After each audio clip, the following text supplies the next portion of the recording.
ఓం నమో నారాయణాయ. శ్రీమద్భగవద్గీత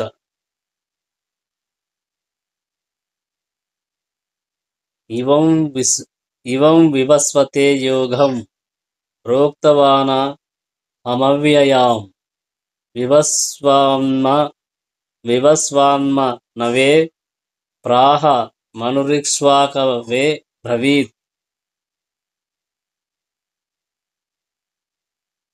దేవాదిదేవుడైన శ్రీకృష్ణ భగవానుడు ఇట్లు పలికెను: నాశనము లేని ఈ యోగ శాస్త్రమును నేను విశ్వాసునకు అనగా సూర్యదేవునకు ఉపదేశించి తిని. విశ్వాసుడు దానిని మానవజాతి పితయైన మనువునకు ఉపదేశించెను. మనువు దానిని ఇక్ష్వాకు రాజునకు ఉపదేశించెను. శ్రీకృష్ణుడు ఈ భగవద్గీత గురించి చెప్తున్నాడు. సూర్యలోకము మొదలుకొని ఇతర లోకములందలి రాజులందరికీ ప్రాచీన కాలము నుండియే భగవద్గీత బోధింపబడినట్లు భగవద్గీత చరిత్ర వలన మనకు ఇక్కడ తెలియచున్నది. సమస్త లోకములకు చెందిన రాజులు తమ తమ లోకములలోని ప్రజలను సంరక్షించుట కొరకై ప్రత్యేకముగా నిర్దేశింపబడి ఉన్నారు. కనుక ప్రత్యేకించి రాజవంశీయులందరూ ప్రజలను చక్కగా పరిపాలించి వారిని లౌకిక బంధముల నుండి కామబంధుల నుండి రక్షించుట కొరకై భగవద్గీత శాస్త్రమును సంపూర్ణముగా అవగాహన చేసుకొని ఉండవలెను. మానవ జన్మ ఎనున్నది దేవాది దేవుడైన శ్రీకృష్ణ భగవానుని నిత్య సంబంధముతో కూడిన ఆధ్యాత్మిక జ్ఞానమును అలవరుచుకొనుటకై ఉద్దేశింపబడినది. ఈ సందేశమును విద్య, సంస్కృతి, భక్తి ద్వారా ప్రజలందరికీ తెలియజేయుట అన్ని దేశ పాలకుల బాధ్యత అయి ఉన్నది. మరో విధముగా చెప్పవలననిన అన్ని దేశాల పాలకులు ప్రజల శ్రేయస్సు కొరకు ఈ కృష్ణ చైతన్య విజ్ఞానమును విస్తృతముగా ప్రచారం చేయవలెను. తద్వారా జనులందరూ ఈ గొప్ప శాస్త్రపు సహాయముచే తమకు లభించిన మానవ జన్మను సద్వినియోగపరుచుకొనుచు జయప్రదమైన మార్గమునందు పయనింపగలుగుదురు. ఈ మన్వంతరమునందు సూర్యదేవుడు విశ్వాసునుడు అని పిలువబడును. అతడు సూర్య గ్రహమండల మందలి సర్వగ్రహములకు మూలమైన సూర్య లోకాధిపతి బ్రహ్మ సంహిత ఈ క్రింది విధముగా తెలుపబడినది: యచ్చక్షురేష సవితా సకల గ్రహణం రాజా సమస్త సుర మూర్తి రశేష తేజః యస్మధ్యయా భ్రమతి సంభృత కాల చక్రో గోవిందమాది పురుషం తమహం భజామి. ఏ ఆది పురుషుని ఆజ్ఞచే గ్రహములకు రాజైన సూర్యుడు అత్యధిక శక్తిని మరియు ఉష్ణమును పొందుచున్నాడో అట్టి దేవాది దేవుడైన గోవిందుని శ్రీకృష్ణుని నేను భజింతును. అట్టి సూర్యుడు ఆ భగవానుని నేత్రమై భాషించుచు అతని ఆజ్ఞలకు లోబడి తన కక్షయందు పరిభ్రమించుచుండును అని బ్రహ్మదేవుడు స్తుతించెను. సూర్యుడు సమస్త గ్రహములకు రాజయ్యున్నాడు. ప్రస్తుతము విశ్వాస్వనుడు అను పేరుగల సూర్యదేవుడు ఇతర గ్రహములన్నింటికి ఉష్ణమును మరియు వెలుగును సమకూర్చుచు వాటిని నియంత్రించేడి సూర్యమండలమును పరిపాలించును. అతడు శ్రీకృష్ణుని ఆజ్ఞను అనుసరించి తన కక్షలో పరిభ్రమించుచుండును. ఈ భగవద్గీత శాస్త్రమును అవగాహన చేసుకొనుటకు శ్రీకృష్ణ భగవానుడు తొలుత వివస్వానునికి ప్రథమ శిష్యునిగా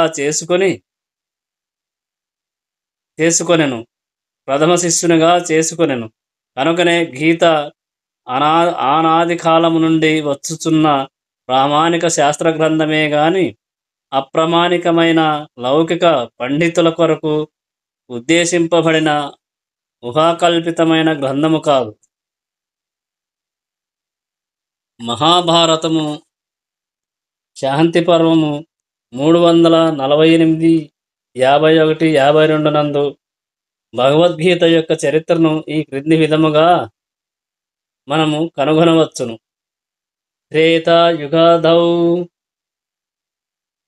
త్రేతాయుగాదౌ చ తతో వివస్వాన్ మనవే దదౌ మనస్సు మనస్సు మనస్సుచ్చలోక భృత్యర్థం సుతాయోక్ష్వాకవే దదౌ ఇక్ష్వాకునాచ కథితో వ్యాప్యలోక కానవస్థితః. త్రేతాయుగారంభమున మానవునికి భగవానునితో గల సంబంధమును తెలుపు ఈ శాస్త్రము వివస్వానునిచే మనువుకు బోధింపబడినది. మానవ జాతికి మనువు తండ్రి అగుటచే దానిని తన పుత్రుడును భూమండలమునకు రాజును శ్రీరామచంద్రుడు అవతరించిన రఘువంశమునకు మూల పురుషుడైన ఇక్ష్వాకు మహారాజునకు అందించెను. కనుక భగవద్గీత ఇక్ష్వాకు మహారాజు కాలము నుండియే మానవ సంఘమునందు నెలకొనియున్నది. ప్రస్తుతము 4,32,000 సంవత్సరములు కాలపరిమితి గల కలియుగమున కేవలము 5,000 సంవత్సరములు మాత్రమే గడిచినవి. ఈ యుగమునకు పూర్వము ద్వాపర యుగము 8 లక్షల సంవత్సరములు, దానికి పూర్వము త్రేతాయుగము 12 లక్షల సంవత్సరములు గడచినవి. ఈ విధముగా దాదాపు 20,05,000 సంవత్సరములు పూర్వము మనువు తన శిష్యుడను మరియు భూమండలమునకు రాజును అగు ఇక్ష్వాకునకు ఈ భగవద్గీతను బోధించెను. ప్రస్తుతము మనువు యొక్క జీవితకాలము 30,53,00,000 సంవత్సరములుగా లెక్కింపబడినవి. అందులో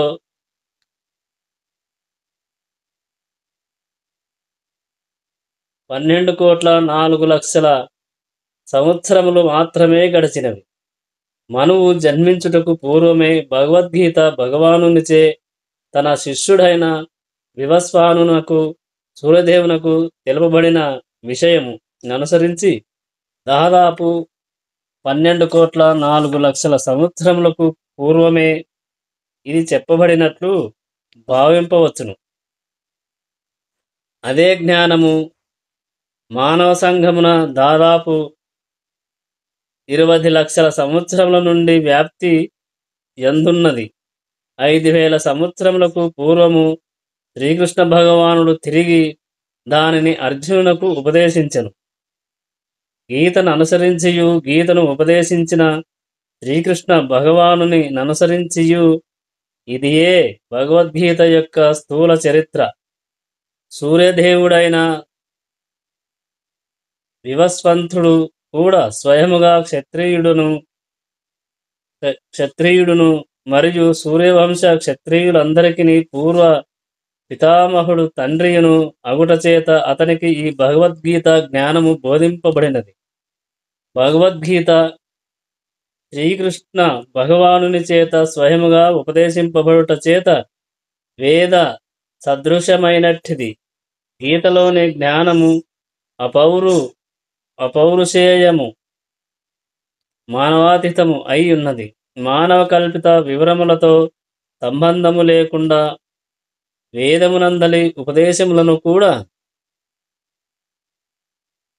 ఎటువంటి లౌకిక వివరణలు లేకుండా యథాతథముగా అంగీకరింపవలసి ఉన్నది.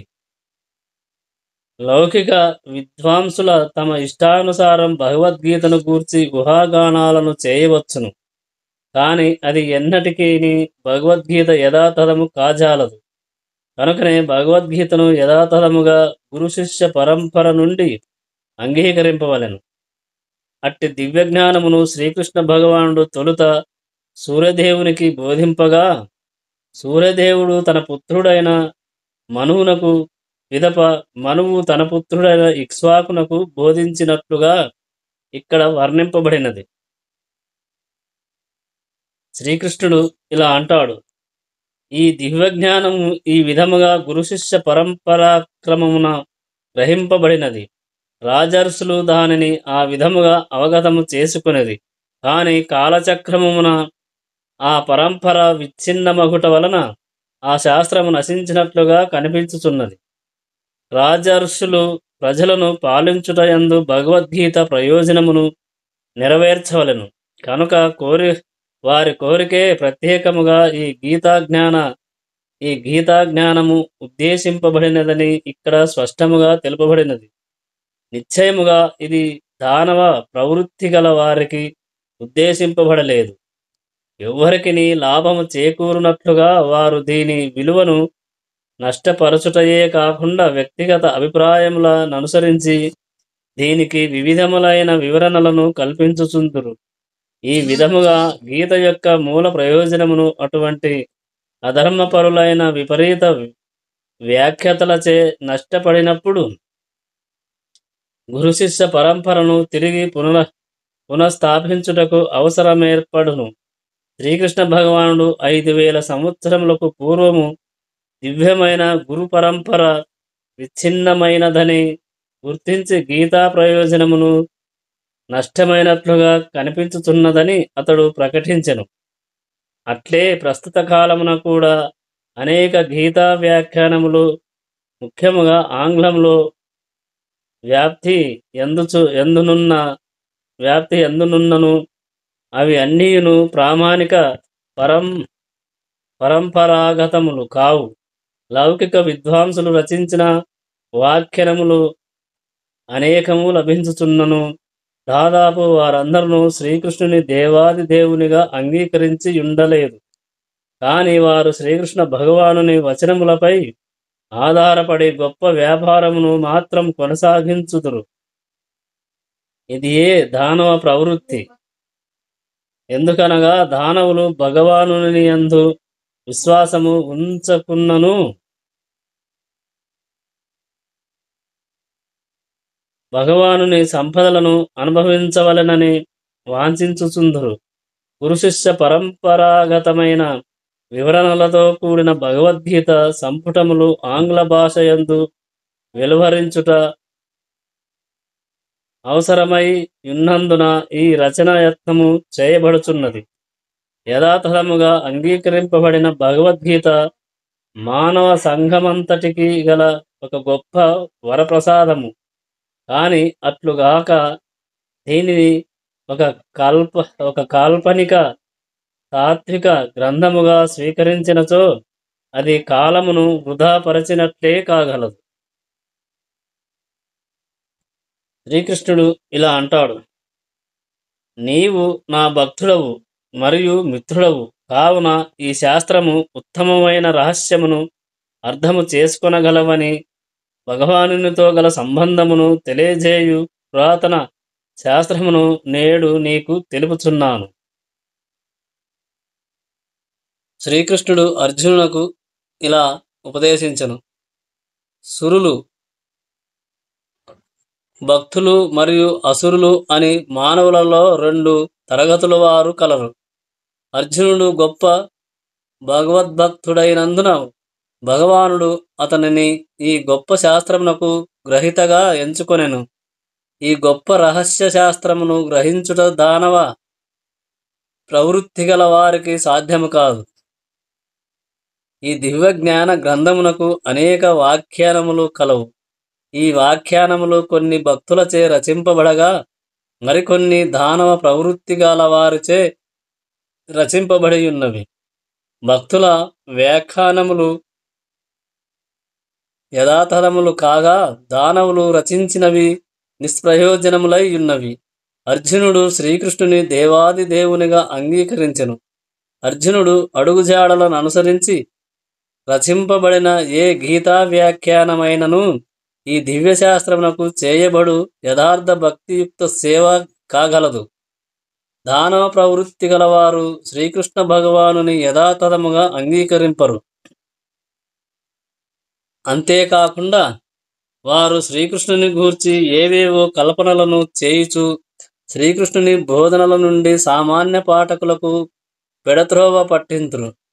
అట్టి పెడతోవ మార్గములను గూర్చి ఇక్కడ హెచ్చరింపబడుచున్నది.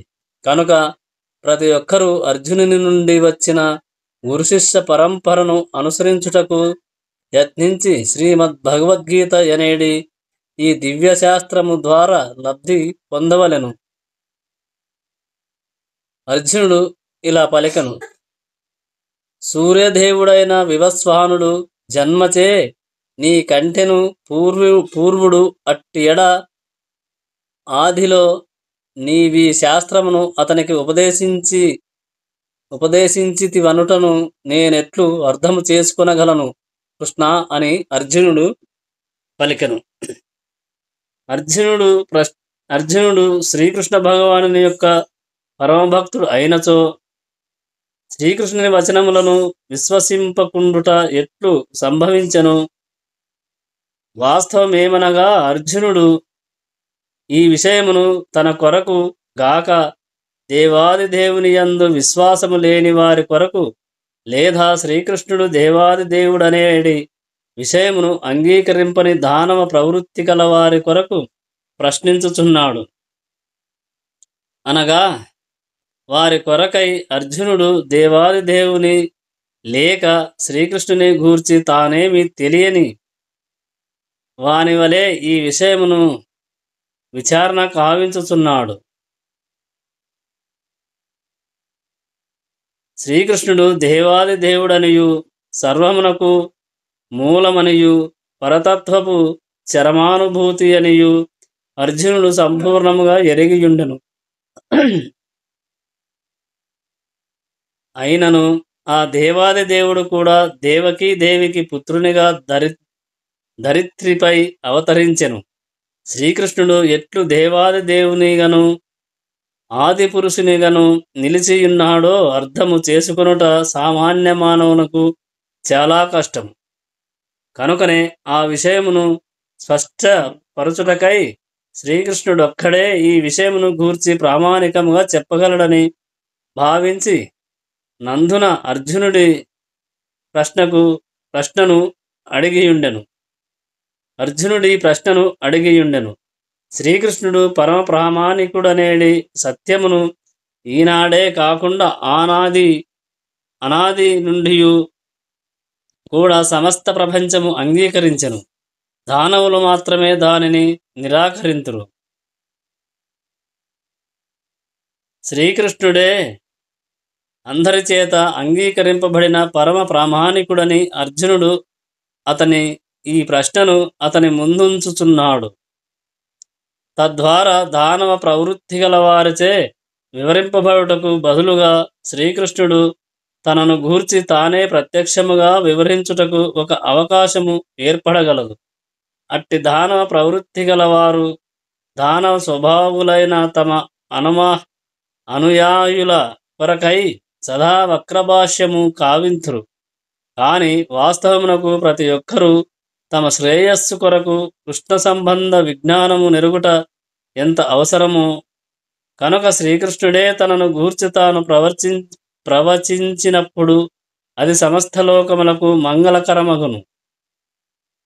దానవ ప్రవృత్తి గలవారు శ్రీకృష్ణుని ఎల్లప్పుడూ తమ దృక్పథము అనుసరించియే అధ్యయనము చేయుదురు.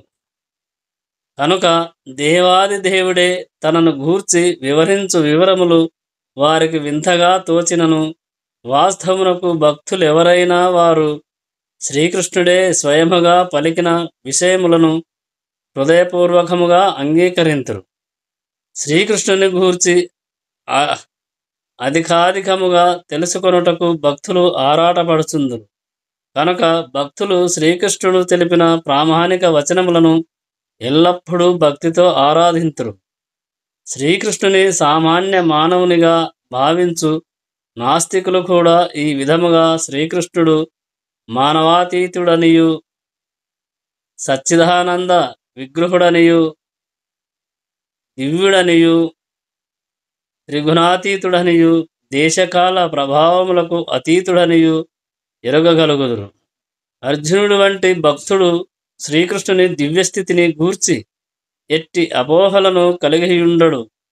శ్రీకృష్ణుడు భౌతిక ప్రకృతి గుణములచే ప్రభావితుడయ్యేడి సామాన్య మానవుడేనని భావించు వారి నాస్తిక భావమును నిరాకరించుటకు అర్జునుడు చేసిన ప్రయత్నమే ఈ ప్రశ్నను శ్రీకృష్ణుని ముందుంచుట.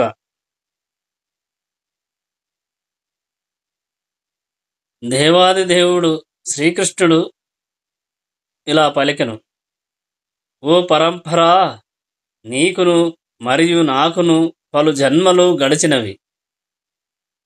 అవన్నీయును నాకు జ్ఞప్తియందున్నవి, కాని నీవు వానిని జ్ఞప్తియందుంచుకొనజాలవు అని శ్రీకృష్ణుడు అర్జునునకు ఉపదేశించెను.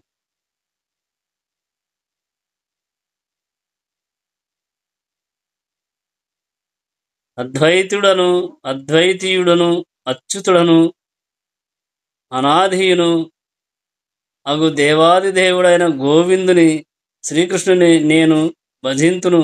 అతడు అనంత రూపములుగా వ్యాప్తి నొందును. పురాణ పురుషునిగా నిత్య యవనముతో అలరారు వానిగా భాషించును. భగవానుని అట్టి సచ్చిదానంద విగ్రహ రూపములు వేదవేత్తలకు సాధారణముగా అయినను శుద్ధ భక్తులకు మాత్రం అవి స్వయముగా ప్రకటితమగుచుండును. భగవానుడు ద్వితీయుడనియు తెలియబడినను అనేక రూపములతో అవతరించుచుండునని వేదములందు తెలుపబడినది.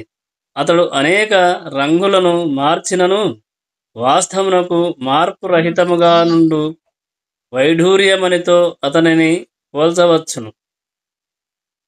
బహుళములైన ఆ రూపములన్నింటినీ శుద్ధ భక్తులకు మాత్రమే అవగతం చేసుకుందురు. కేవలము వేదాధ్యయనముచే అవి అవగతం కావు. వేదేషు మధుర్లభమాత్మా భక్తౌ.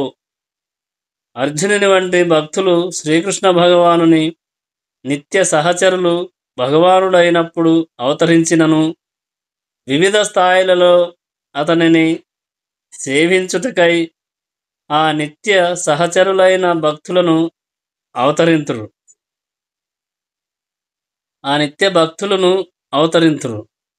అర్జునుడు అట్టి భక్తులలో ఒకడు. కొన్ని లక్షల సంవత్సరములకు పూర్వము శ్రీకృష్ణ భగవానుడు సూర్యదేవుడైన వివస్వానునకు గీతాజ్ఞానమును బోధించినప్పుడు అర్జునుడు కూడా తన స్థాయిలో మరొక రూపములో భగవానుని చెంతనే నిలిచి ఉన్నాడని, కాని అర్జునుడు మరియు భగవానునికి భేదముగా భగవానుడు ఆ విషయమును గుర్తుంచుకొనెను. అర్జునుడు అట్లు గుర్తుంచుకొనుటకు సమర్థుడు కాకుండెను. ఇదియే అంశలైన జీవులకును మరియు భగవానునికి నడమగల భేదము. ఇక్కడ అర్జునుడు శత్రువులను అణచగల గొప్ప యోధునిగా సంబోధింపబడెను. తమ పూర్వజన్మములలో జరిగిన విషయములను జ్ఞప్తికి తెచ్చుకొనలేకున్నాడు. కనుక జీవుడు లౌకిక పరిగణనను అనుసరించి ఎంత గొప్పవాడైనను జీవుడు పరమపురుషునికి సమానుడు కాజాలడు. శ్రీకృష్ణ భగవానునితో శాశ్వత సహచర్యమును కలిగినవాడు నిశ్చయముగా ముక్త పురుషుడే, కాని అతనెన్నడను భగవానునితో సమానుడు కాజాలడు. భౌతిక ప్రకృతి సంపర్కమునందున్నప్పటికీ అతడు తన దివ్యత్వమును విస్మరింపడు. కనుక జీవుడు అర్జునుని వంటి ముక్త పురుషుడైనను అన్ని విషయములలో భగవానునితో సమానము కాజాలడు. అర్జునుడు భగవానుని భక్తుడైనను కొన్ని మార్లు భగవానుని స్థితిని అతడు విస్మరించును. కాని దివ్యానుగ్రహముచే భక్తుడు వెంటనే తిరిగి భగవానుని అచ్యుతమైనట్టి స్థితిని ఎరుగగలుగును. కాని ఆ భక్తులు లేక దానవ ప్రవృత్తి గలవారు భగవానుని ఈ దివ్య స్థితిని ఎరుగజాలరు. కనుకనే గీతయందలి ఈ వివరణలు ఆ భక్తులకు మరియు దానవ ప్రవృత్తి గలవారికి ఎన్నటికిని అవగతం కాజాలవు.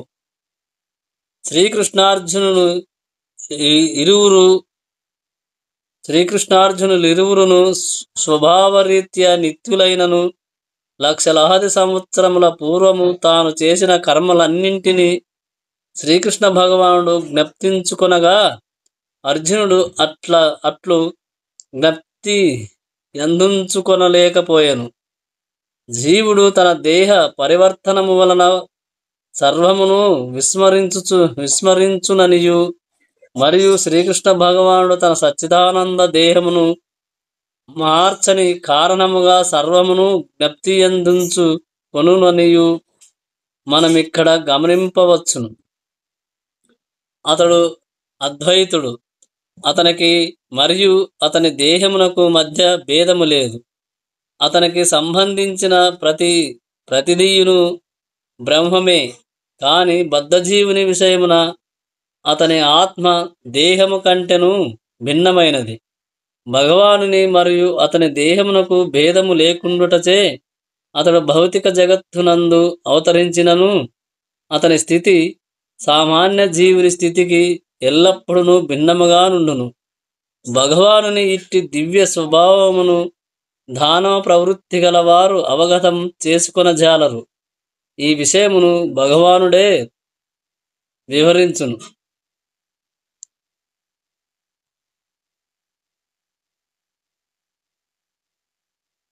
శ్రీకృష్ణుడు అర్జునుడితో ఇలా అంటాడు: పుట్టుకలేని వాడహినను నా దివ్య దేహమెన్నడును నశింపనిదైనను సకల జీవులకు ఈశ్వరుడైనను ఆది అయిన దివ్య స్వరూపముతో నేను ప్రతి యుగమునందున నా అంతరంగిక శక్తిచే అవతరించుచుందును అని శ్రీకృష్ణుడు అర్జునునకు ఉపదేశించాడు. శ్రీకృష్ణుడు ఇలా అంటాడు: శ్రీకృష్ణ భగవానుడు తన జన్మయందలి ప్రత్యేకతను గూర్చి పలుకుచున్నాడు. అతడు సాధారణ మానవుని వలె గోచరించినను తన పూర్వజన్మలయందు జరిగిన విషయములనన్నింటినీ జ్ఞప్తించుకొనెను. కాని సామాన్య మానవుడు కొద్ది గంటలకు పూర్వము తాను చేసిన దానిని కూడా జ్ఞప్తి అందుంచుకొనలేడు. ఎవరినైనను గడచిన దినమునందు సరిగా అదే సమయమున ఏమి చేసితివని ప్రశ్నించినచో వెంటనే సమాధానమిచ్చుట సామాన్య మానవునికి ఎంతో కష్టం. క్రిందటి రోజున అదే సమయమున తానేమి చేయుచుండెనో గుర్తు తెచ్చుకొనుటకు అతడు ఎంతగానో యత్నింపవలసి వచ్చును. అయినప్పటికీ కొందరు మానవులు తామే భగవానులమని చెప్పుటకు సాహసించెదరు. కాని అట్టి అర్ధరహిత వాక్యములచే ఎవ్వరును మోసపోరాదు. తర్వాత ఇక్కడ భగవానుడు తన ప్రకృతి లేక తన దివ్య రూపమును గూర్చి వివరిస్తున్నాడు. ప్రకృతి అనగా స్వభావము లేక స్వరూపము. తాను తన దివ్య దేహము నుండి మరొక దేహమునకు మార్పు చెందునట్లుగా భగవానుడు తన దేహమును మార్చడు.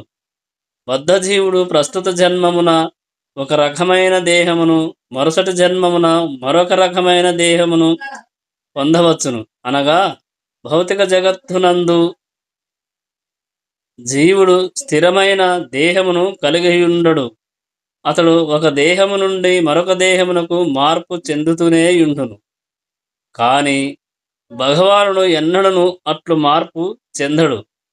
అతడెన్నడు అవతరించినను తన ఆంతరంగిక శక్తి చేత తన ఆది అయిన దివ్య దేహముతోనే అవతరించుచుండును. మరో మాటలో వేణువును ధరించి ద్విభుజములతో తన దివ్య స్వరూపముతో శ్రీకృష్ణుడు భౌతిక జగత్తునందు అవతరించుచుండును. అతడు ఈ భౌతిక జగత్తు యొక్క లక్ష్యము కల్మషములచే ప్రభావితుడు కాకుండా తన దివ్య స్వరూపముతోనే అవతరించును.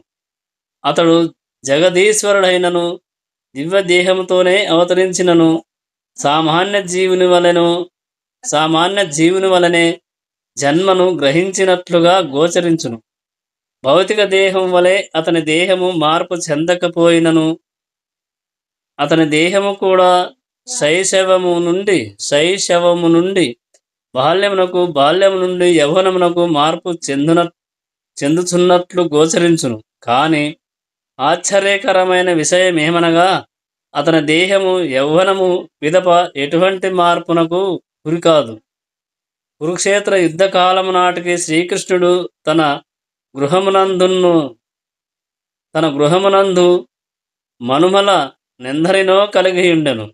అనగా లౌకిక పరిగణననుసరించి అతడప్పటికి వయసు మీరిన వాడైనను అతడప్పుడు 20 లేక 25 వయసు గల యువకునిగానే మాత్రమే గోచరించును. శ్రీకృష్ణుని మనము ఏ చిత్రములోనూ వృద్ధునిగా చూడము. ఎందుకనగా సమస్త సృష్టి యందు భూత భవిష్యత్తు వర్తమానములతో కూడిన అతడు అనాది అయినను మనకు అతడు ఎన్నడను వృద్ధాప్యమును పొందడు. అతని దేహము బుద్ధి ఎన్నడను మార్పు చెందదు మరియు నష్టము కాదు. కనుకనే భౌతిక జగత్తునందున్నప్పటికీ అతడు పుట్టుక లేనివాడే, సచ్చిదానంద విగ్రహుడే. అతడు తన దివ్య దేహమునందు మరియు బుద్ధినందు మార్పు లేనటువంటి వాడే. వాస్తవమునకు శ్రీకృష్ణుని జన్మము మరియు అవతార పరిసమాప్తములు సూర్యుడు ఉదయించి మన ఎదుటనే కదులుతూ తిరిగి మన దృష్టి నుండి అగోచరమగుట వంటిది. సూర్యుడు మన దృష్టికి అగోచరుడైనంతనే అస్తమించేననియు మరియు మన ఎదుట గోచరించినంతటనే ఉదయించననియు భావిస్తుంటాము. వాస్తవమునకు సూర్యుడు ఎల్లప్పుడూ స్థిరముగా తన స్థానమునందే నిలిచియుండును. కానీ మన ఇంద్రియములు దోషపూరితములగుట చేత మనము సూర్యుడు ఆకాశమునందు ఉదయించే ననియు అస్తమించననియు భావింతుము. శ్రీకృష్ణ భగవానుని అవతార అంతరార్థనములు సామాన్య జీవుల జనము అస్తమయములకు పూర్తిగా భిన్నములగుట చేత అతడు తన ఆంతరంగిక శక్తి కారణముగా సచ్చిదానంద స్వరూపుడనియు మరియు భౌతిక ప్రకృతి చేత ప్రభావితుడు కాబోడనియు నిరూపితమగుచున్నది.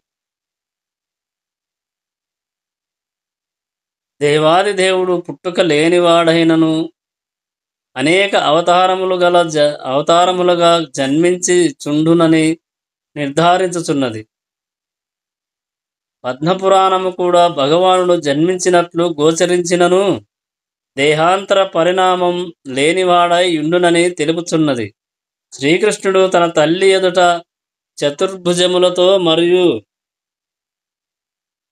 షడైశ్వర్య సంపన్నమైన అలంకరణలతో దర్శనమిచ్చినని శ్రీమద్భాగవతము తెలుపుచున్నది. అతడు తన ఆది అయిన మూల రూపముతో అవతరించుట జీవులపై అతనికి గల అవ్యాజ కృపయే అందులకు కారణము. తద్వారా వారు వివిధ మానసిక కల్పనల చేతను భావనల చేతను మాయావాదులు తప్పుగా ఊహించు రూపములతో కాకుండా దేవాది దేవుని యథార్థ రూపమునే జీవులు ధ్యానించు అవకాశం కలుగును. విశ్వకోశ నిఘంటువు ననుసరించి ఆత్మ మాయ అనగా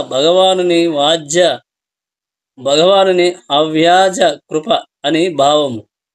శ్రీకృష్ణ భగవానుడు తన పూర్వావతారములను మరియు వాటి అంతరార్థనములను ఎరిగియుండెను కాని సామాన్య జీవుడు నూతన దేహమును పొందినంతనే తన పూర్వపు దేహమును గూర్చి పూర్తిగా విస్మరించును. భగవానుడు ఈ భూమిపై నిలిచి ఉన్నప్పుడు అద్భుతములు మరియు మానవాతీతములైన కర్మలను చేయుట చేతనే భగవానుడు జీవులకు ప్రభువని తెలుపబడెను. కనుక భగవానుడు ఎల్లప్పుడూ పరతత్వమై ఉన్నాడు. అంతేకాకుండా అతనికి మరియు అతని రూపమునకు, గుణమునకు మరియు దేహమునకు మధ్య ఎట్టి భేదము లేకుండును. అట్టి భగవానుడు ఈ జగత్తునందు అవతరించి తిరిగి అంతరార్థనమగుటకు గల కారణమేమిటను ప్రశ్న ఉదయింపవచ్చును. ఈ విషయము